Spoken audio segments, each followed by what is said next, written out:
Mga kababayan, walang kredibilidad ang akbayan upang mag-endorso o magsumite ng impeachment complaint. Ilang ulit ng hayagang ipinahayag ng kanilang pinuno ang kanyang intensyong tumakbo sa pagkapangulo. Isang malinaw na indikasyon ng pampulitikang motibo sa likod ng kanilang mga hakbang. Huwag nating kalimutan ang makasaysayang talumpati noong Agosto 2024 ni Risa Hontiveros, kung saan malinaw niyang inilahad ang tunay na motibo ng akbayan bilang isang grupo.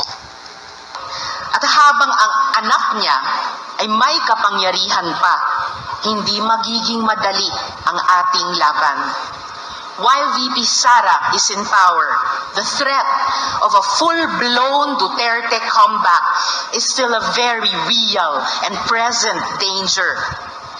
For one, they are supported by one major superpower, China. Kaya malinaw na lahat ng ito ay isang uri ng harassment at pang-aabuso sa proseso ng impeachment ng grupong akbayan. Hindi malinaw kung ano ang ipinaglalaban nila para sa kaayusan ng bayan, pero napakalinaw ng kanilang pamumulitika at pagpapahirap sa usaping diplomasya ng ating bansa.